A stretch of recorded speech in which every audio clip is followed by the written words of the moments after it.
So who am I? My name is Rebecca Newman, and I am the CEO and founder of the Grow Project. And we're a business training and education business, which looks at the performance of the individual and also of the business. So we look at all what I believe to be all the ingredients for growth in the areas of business, health, and lifestyle, and how to integrate those. And so this week's 7-day challenge is actually about looking at what fuels your business, what really is providing that fuel for your business. Now, we're talking business, we're talking mindset, we're talking health, we're talking sales, we're talking revenue, we're talking diaries.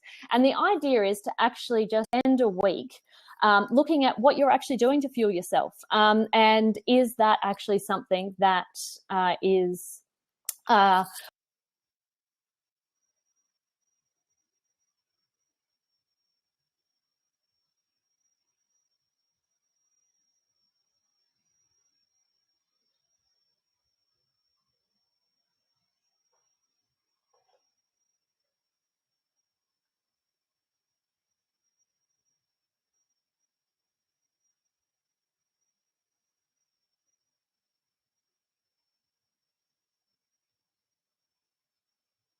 providing... Hi everyone, it's Genevieve here, and Beck will be back with us in a moment, so stay tuned.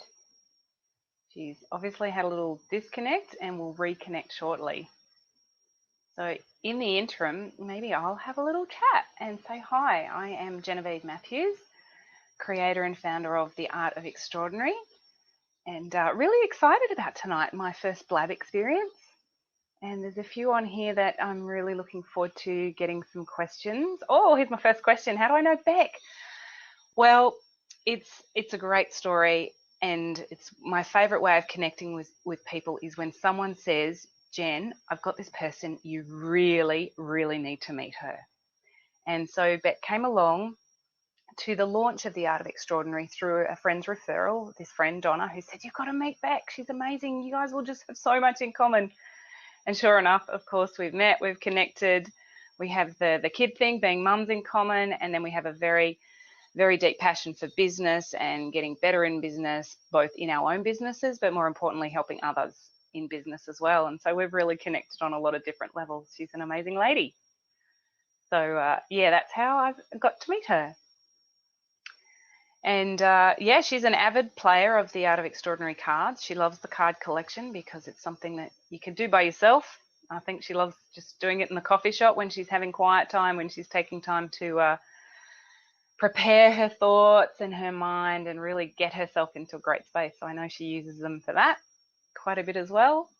And so I think she appreciates the value very much. Beck's very on the same page around what it is that is necessary from a mindset perspective in business, because you can be really great at doing stuff and have a lot of different skill set in terms of the technical stuff to run a business.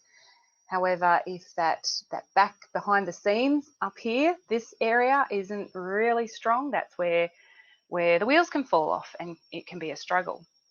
And I guess, you know, in the theme of tonight being around fuel and what fuels us, my 5 fuels is the things that are my top 5 for my fuel are very much about being aware of my mindset and where I'm at. And today's probably a great example of this and being on a blab, because I came, I had a massive 2 days. I had workshop facilitation yesterday, and then drove up to Newcastle and back, and then another one this morning, and then back late this afternoon. You walk into a household, kids want every bit of you. You've had a massive day, then turning around for tonight. And this is where fuel and mindset's really important, because it could be very easy to just think, I'm too pooped, I'm too tired, I don't have enough energy. Yet it's that very moment that you have to be in charge of this and be able to say to yourself what's important right now. So my number one thing is always knowing what's important and having that very clear in my mind. And family and connection is very high. So in that moment, I have to put aside the poopness, the tiredness, and just switch that on and change my state, literally. Get into a really great state to be the mum that I want to be, and be able to do the mum thing And then, of course, then going, okay, kids, good night, hugs and kisses, and come in here and go, now I've got to change my state again and put my work brain back on and that brain. And so that's a mindset thing, because my body is still as physically tired, my brain's tired, but you got to get the mindset going and the thinking, and that is about knowing what's important. I love fun, and so my top 5 fuels are fun. So making sure that that's built into every day, be that doing exercise and activity in the morning, which is, yes, it's a physical fuel, but I always view that as fun because I love it, whether I'm training at the gym with a group of people and having a giggle and a laugh, or whether, and that's going alongside of jumping up and down and, you know, lots of sweat and hard work, or it might be outside doing fun stuff, hanging out with friends. That's a fuel for me, is fun and recharging and getting those endorphins going. Another one would be, I guess my other favorite fuel, I have to say it's relationships. It's about having really special people on your team. And by that, I don't just mean the business team in that work sense. That's imperative. I also mean in all areas of your life. So that friend that you can call and have those conversations with, the parent relationship, potentially relatives. I mean, I just went and caught up with a cousin today who's gone into an aged care facility, and it was a really special hour with her. And that was in between driving back from Newcastle. So that relationship, that connection stuff, that drives me. That's my fuel, of having great people around me. Welcome back. Speaking of great people around me, you're back. Thank you for coming back. Thank you, Jen. And that's awesome. And I didn't catch all of you. I hope you got a chance to introduce you and your awesomeness to everyone. A little mid. And perhaps, I guess, likewise on my 5 that at the bottom of my challenge sheet, it's got the 5 areas where you put in what fuels you. And this challenge is as much about doing what fuels you as it is about, you know, the basics of health that can help you and all the different habits that you might want to integrate and that you might learn about. But great people is how we met, you and I, not that long ago, but through the amazing Donna, with all of her various entrepreneurial pursuits. And I was very fortunate to meet you the night that you were going seriously scaling with these babies. So since then, at the time, I was looking at the mindset side of the Grow Project. My background in terms of discovering mindset as an absolutely amazing fuel and as something that I believe is a complete game changer across all areas. I believe how powerful it can be. And my first exposure to that was very much at the Australian Institute of Sport. And understanding what they do there around mindset. So a lot of the methodologies I bring in and I curate in come from that sporting arena. And so when I was looking at the mindset side of the Grow Project, and I was kind of a bit like, you know, when with the business side and my partner there, it was quite an easy decision. Their frameworks are amazing. With the health side of things, it was more difficult, which is how I was fortunate to find Anthea, because I was really looking for somebody who understood the basics and the power of the basics. And then with yourself, I was actively looking for somebody who kind of could encapsulate all the different areas in a really practical way. And it was the practicality, Jen, of what you do and what you do with the cards that was really appealing to me. On the program, we have exposure to all different types of the mindset realm, from the traditional cognitive side, and we're going to chat hopefully later this week with Lynn Worsley, who's a specialist in resilience, and very based on the cognitive or the Freudian side of psychology, as well as then people like Andrew Leach, and some amazing other leaders who work more in the psychotherapy realm, which is something that I only started learning about 12 months ago. So what I found, though, was the practical application. And I think as a starting point for people who are not necessarily thinking about their mindset, that the cards are really fantastic for that. Jen, I can notice that you've dropped down a bit on your internet signal. And so, but I can still hear you audio-wise, and I can just see you've jumped in. Should be okay. Can you? Awesome. So can you tell me a bit about your thoughts on mindset and how it fuels performance, and then perhaps jump into the practicality side of things around how you created the cards, which I should show people.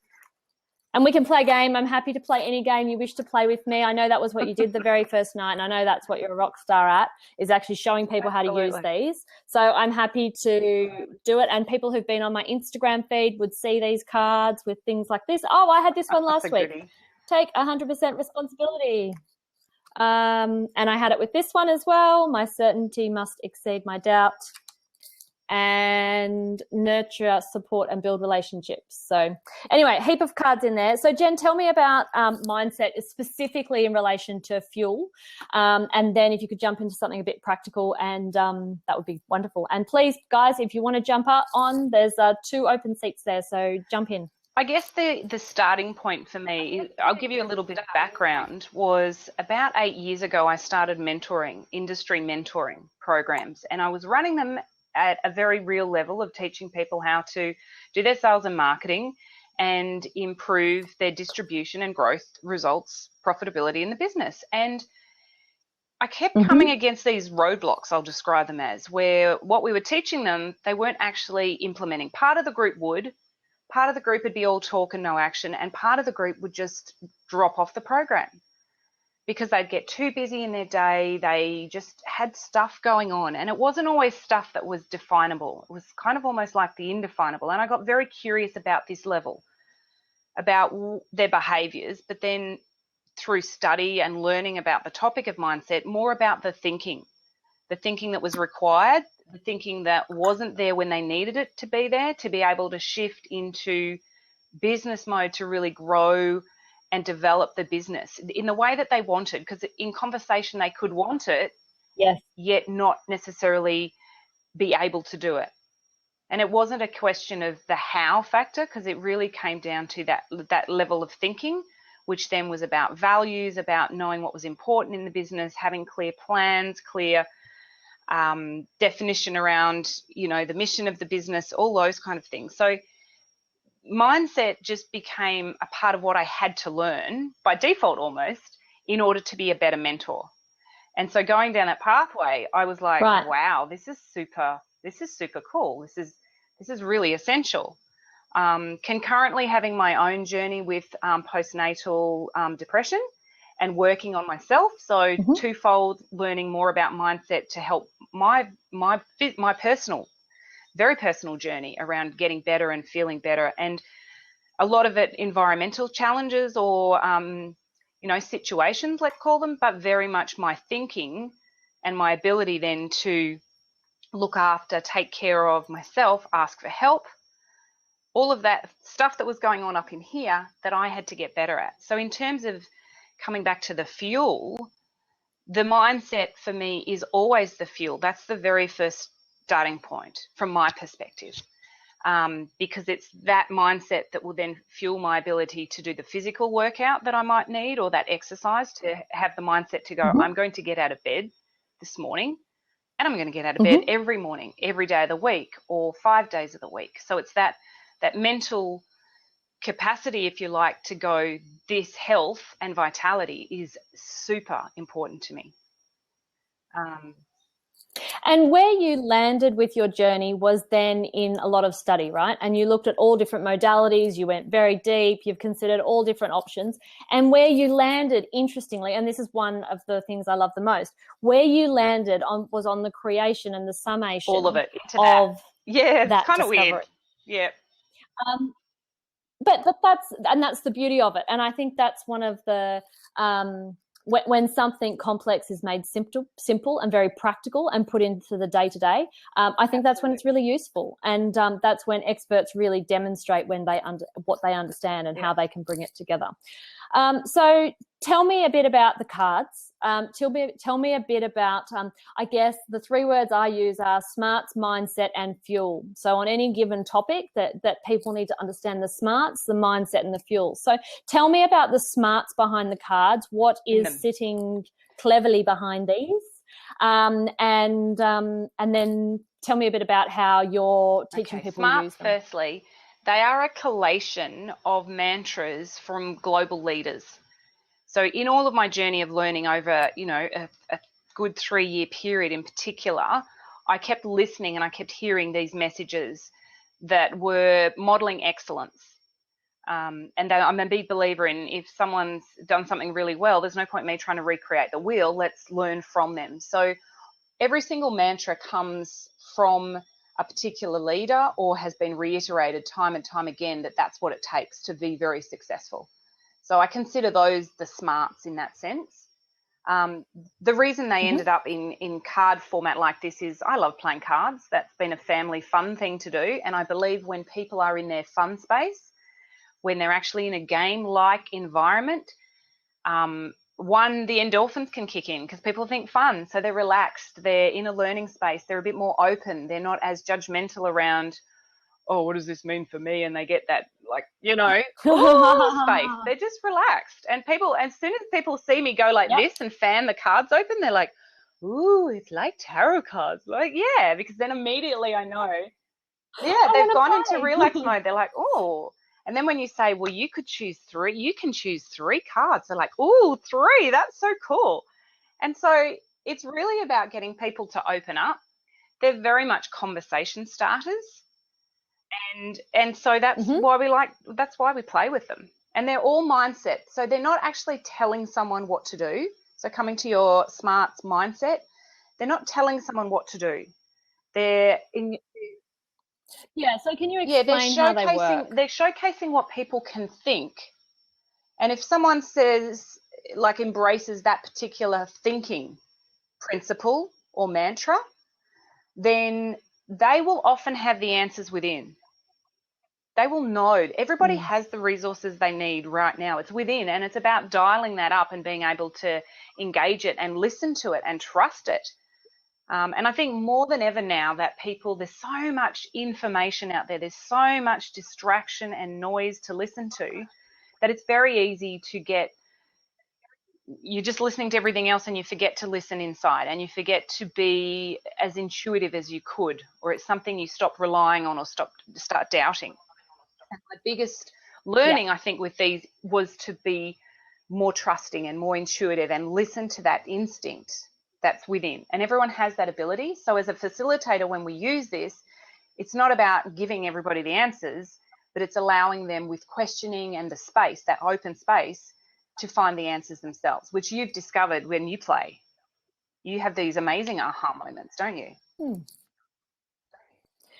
and I think the biggest thing I find is when there's a lot going on, and I'm a very energetic person. I'm mostly, I buzz around. I enjoy being that way. I bounce from things to thing. I have lots going on, and it just kind of all fits in like a puzzle for me, because I guess that's my project manager nature, and my history is that's kind of how it fits together. And then there's some days where it's just kind of like, oh, it's just a bit weird, or I feel like I'm kind of stressing over something a bit, and it's just like, oh my gosh, this is just ridiculous, which I'm quite happy that I now am at a point where I go, actually just stop all that chatter.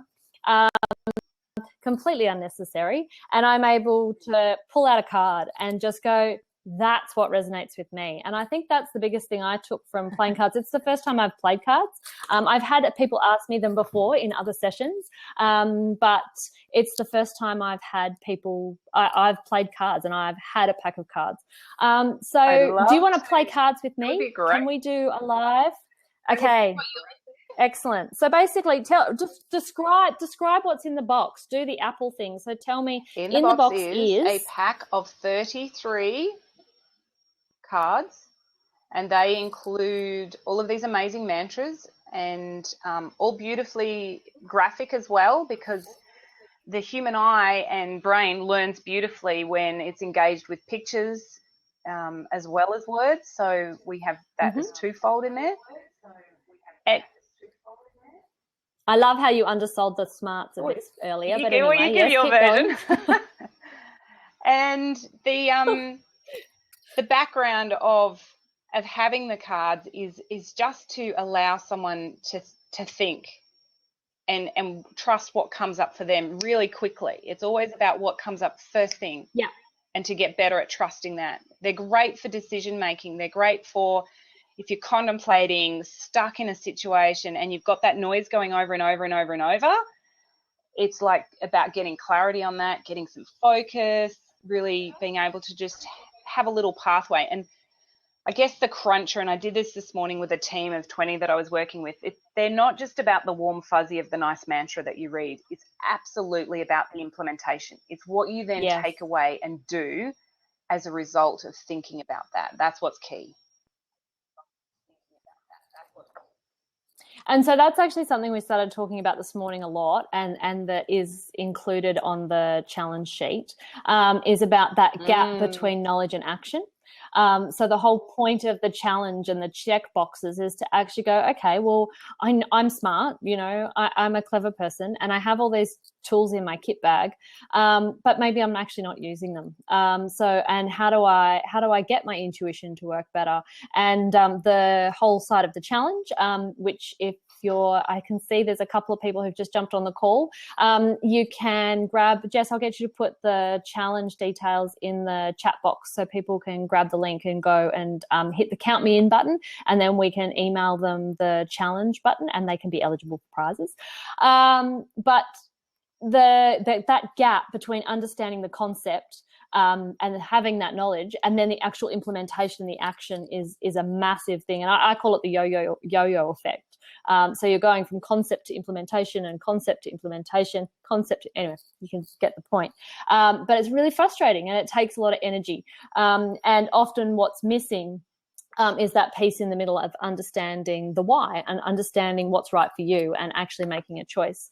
So, but yeah, give it to me. So show people how I'm open to you. I've played cards my own way previous times. But if you want to give me away, I'm happy to do anything. So you shuffle your pack because I've got mine here too. You shuffle yours. And is there something in particular that you would like to put some energy towards?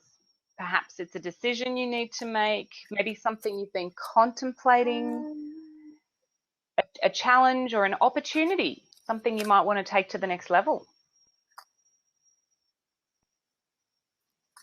Oh, good one. So let me think. Where am I at today? Okay, what do I want to, something I want to put energy to or consider? Okay. Actually, there is something. Is it something you want to share with us, or is it something you want to keep to yourself? Because you can do it either way.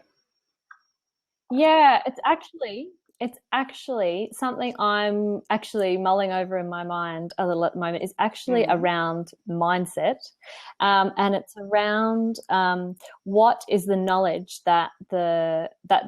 what is the knowledge and level of skill that people currently have in the community. So I guess how can the cards help me with this? Is that even it could close be. enough? Let's drill a bit deeper. What's the contemplation around that? Okay. Why is that important for you? Yes. And what do you want to clarify around that? I guess when I look at education, I like to think about where people are at and how I can help them. I'm agnostic as to whether there's, a right way to do anything. But I am aware that I don't think mindset's something that's taught a lot in schools, for example, or in the formal education system. I think it's seen as a self-development side of things. And I guess what I'm contemplating is how do I get a gauge? Oh, now I've got big questions coming out. How do I get a gauge on the community's understanding of mindset and its power and how it could be used to better their health, better their business? Absolutely, and I agree with you. It's not yet taught enough in schools. I mean, I've now got this information and the tools in my late 30s and 40s, and I was like, wow, I wish I'd had this in my 20s and 30s, even my teens. It would have helped me in an enormous way. So it's certainly a work in progress for many of us in our industry to get more of this actually into curriculum, into programs within schools. And there's certainly been steps in that direction, and there are some schools that offer elements of it in leadership programs and things. So it's certainly happening a little bit more and more, but I would love to see the cards in there. That is absolutely on the agenda and the big picture plan for the Art of Extraordinary. Definitely. So to your topic, So let's just reframe that question and check we're clear on it. Say it again for me. How can I gauge where the community is at with understanding the power of mindset? And what would it mean for you if you knew the answer to that?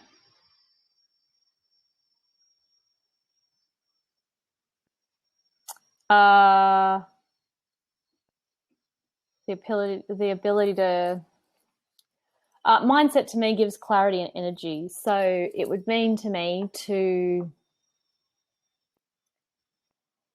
understand how to help people use mindset tools better. So it would give you understanding. What else?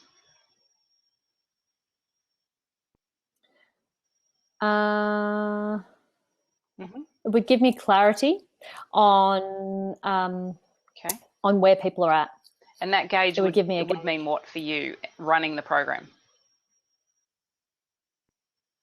How deep to go into mindset, and how important now, it what is to about people. For you? So those responses now have given you program stuff, but what will it mean for you knowing? Okay. That we're going to get a great outcome. So anyone on the call listening, what we're doing here is a tool, I suppose, or a process of chunking someone up. Because if we keep it based around the program, that's not actually giving you a meaning, which means we're not taking you and your mindset and thinking up to another level, which was ultimately what we want to do to get a great outcome in terms of playing the cards and having a resolution or a solution for you. So have you given them a shuffle? Awesome. They're all shuffled? Yes. Beautiful. And now you can pull them randomly. You could fan them out. You can splay them out on the table, however you wish, and choose 3 cards. Yep.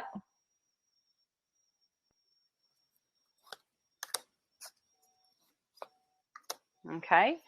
Pop the pack aside and now choose one at a time. And as you pick it up, give us a look. Okay. Let's see if we can read it together. Think, not remember. Okay. Next card. Okay.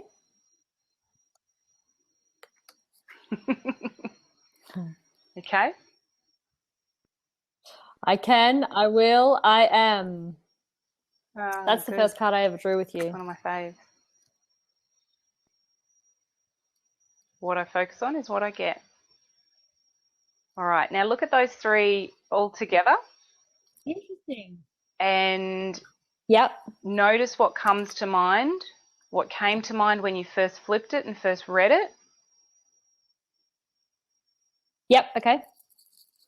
So think, not remember. The first thing that came to mind was that natural tendency to always just try and remember stuff. That school learning that, remembering is the best and that will make you the most knowledgeable. That's what I think with that card. It doesn't connect for me on this query yet. I can, I will, I am.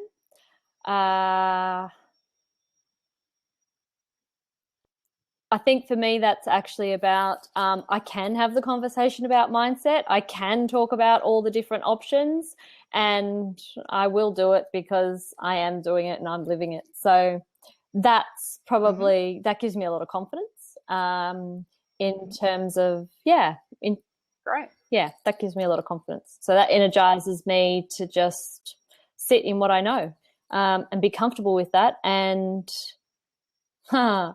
then do what I do best, which is actually curate people together and refer them and use the thinking instead of trying to remember other people's encyclopedias. And what I focus on, I will get. So that is the answer to the question. I will get extraordinary outcomes for the people on the program by focusing on that. And that is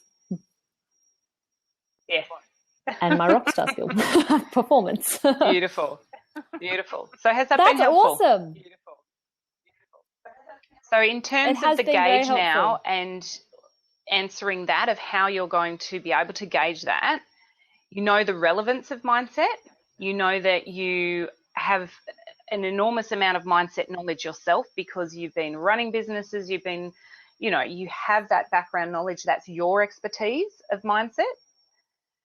So what are 3 action steps now that you would take based around those cards and what's come up for you around getting the clarity, getting the understanding of where everyone's at for, you know, on the program? Okay, 3 action steps I would take. Okay, well, we've already talked about this a bit. I guess the first thing I do would be to assess people. So I would gauge where they're at. I would look at their history with the mindset side of things. I would then provide insight to demonstrate. I would provide insight to demonstrate some of the options that are available and demonstrate that they actually do know quite a lot about mindset because they've lived their life. And they actually have a lot of experience, and all that we're doing is actually packaging it and using our wisdom to actually demonstrate that to them. And then I would discuss options to advance it if they want to do that. Sorry, I'm writing down as I'm going. So yeah, that would be. And thankfully, that's kind of what we've done because we've talked about your assessment tools and all that kind of stuff. So, yeah, I would assess first. Then I would look at the insight side of things to see if there are some to help people to have an understanding of mindset better through insight. And then I would look at options to advance that if they see it as an important part of their growth. And if they do, then I would believe that they would invest their energy in it if they believe it's the right thing for them.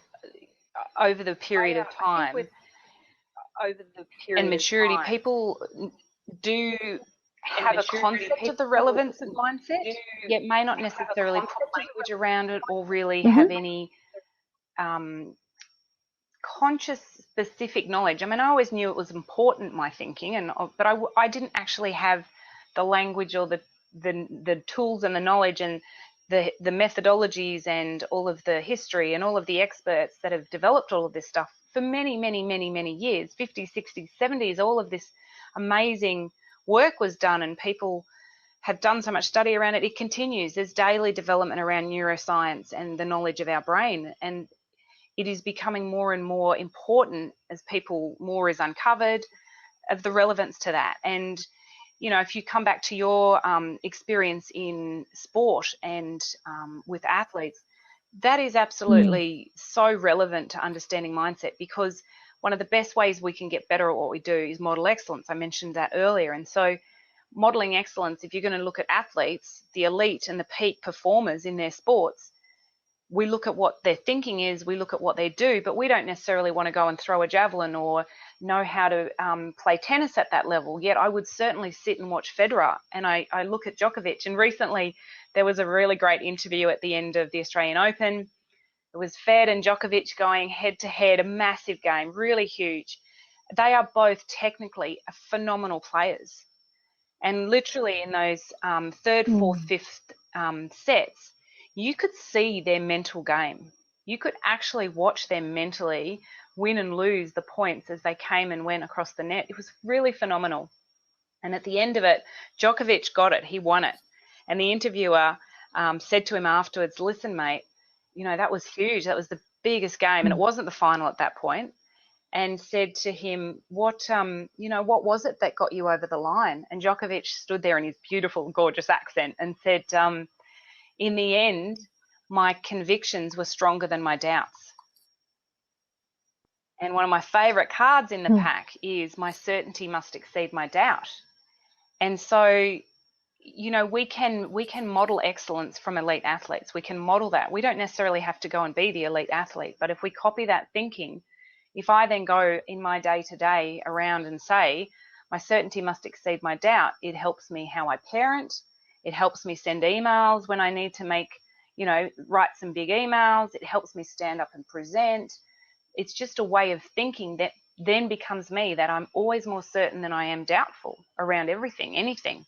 So you have a lot of mindset knowledge, and we do, but we may not yet have the language to it. And that's what we want to with the Grow Project program, is to is to help people develop the understanding and knowledge to tweak and improve. And it's those little muscles that people can improve on, shifting of slight beliefs, changing values, because what I value now in my business may not be what I need to grow it and develop to another level. So then it's say to someone, well, what do you need to shift? What do you just need to slightly look at doing differently? And that's the beauty of mindset, because it can be the littlest things that'll make the biggest difference. 100%. And I think that's the coolest thing with looking at your fuel and looking at how you, what choices you want to make. And I think the clarity that you can have, like that you can have the mindset tools, but for me, what it gives you is the clarity and the energy to be able to focus, to make great decisions, and to be really, really happy with the choices that you've made. I've just noticed that, as is common for you and I, we have run a little over. I don't have too many questions coming up. I don't know if anybody wants to jump in the hot seat and ask Jen a question. Jen's background is diverse, and she has done incredible research into very deep parts of the brain. She knows about neuroscience. She knows about neuro-linguistic programming, and she is amazing. So if anybody wants to jump on, I could probably take one or two quick questions, or you can pop one in the chat box. I did note that one was put up earlier, which was what was your top 5 fuels, Jen, but I think I heard you early on that. When you ducked off. I covered I did relationships, I did mindset in terms of being aware, self-aware, and making the choice to change my state. Really key. Top 5 fuels. Yep. Oh, I did having fun. Yeah, morning fun. That's okay. I did 3. You've covered it up. 3 out of 5 is good. Cool. Excellent. Awesome. So what I would love is if those that are logged in on the call could jump into the live chat box, and put what your key learning was, the key takeaway, the little thing, the big thing. What was your takeaway from this session? So if you could just jump in the chat box, and pop yours little in. Mm-hmm. I'm going to give you a second. Need some music. I can see there's quite a few people on the call. Let me see if I can find their names. Oh, it's the first time I've been fortunate enough to be the host. Okay. So we've got one come through, which is mind over matter. It's so Absolutely. Powerful. It's there's a little story to that one, because the tagline of the cards is actually because mindset matters most. And I was a few years ago now, but I was listening to a webinar, and it was all about your marketing. And the guy online said, "Oh, it's not your mindset, it's your marketing." And I got off, and I was really relieved. I was like, "Great, yep, good. I know it's my marketing." And then I thought about it, and I actually went, he's right, but he's actually kind of wrong, but right, but wrong. I said, I had been a sales and marketing professional for 7 years on the road, so I actually thought I was pretty damn good at marketing and sales and all of that stuff. And suddenly I realized that this belief that I had that I was really quite good at sales and marketing in that business environment wasn't serving me when I started my own business. So it was what I was doing. It was the marketing, the actual activity, the day-to-day around marketing, but it was the mindset, because it was actually my thinking that I thought I was pretty good at it when I wasn't yet. I wasn't able to market my own business. What I needed to do in terms of that was quite different. So that was a shift in thinking to then go, woo, you need to relearn. You actually need to stop and sit back and listen. So I did shift in here to then shift the daily activity of what I was doing. So definitely mindset over, mindset first. It matters the most. It does, and that's probably a nice place to leave us. So thank you, Jen, for your time this evening and for joining the conversation around what fuels performance of the mindset. As we got to mention, you are involved with the Grow Project training program, and particularly with the cards side of things and introducing that topic particularly in the first year, and then in the subsequent elements of the program. So where we're looking at how business, health and mindset all integrate together. Thank you. Very excited. Thank you. And yes. And for those that are sticking with us and joining us tomorrow, we are back on the 7-day Blab Challenge at 10 a.m. tomorrow with the amazing Melissa Ambrosini. If you don't know her, Google her and check her out. She's also she has a different set of tools around the mindset side of things, but she also talks a lot about mastering your mean girl, the conversation that goes on in your head, the conversations you are having, whether you're a female or a male, but the conversations that go on and spiral and where they come from and how to break some of those as well. She talks about that. And don't forget to grab your challenge and fill out your sheet and put your comments and your scorecard into the Facebook group. And if you follow the Grow Project on Facebook, Instagram and Twitter, you'll be able to keep up to date. And you can visit our page at RebeccaNewmanOnline.com.au if you want to know anything more about me, if you want to see the other schedules, if you want to see anything more. Thank you very much for joining us this evening, and we look forward to catching you on the challenge and having a fueled up life. Bye now. Thank you. Bye.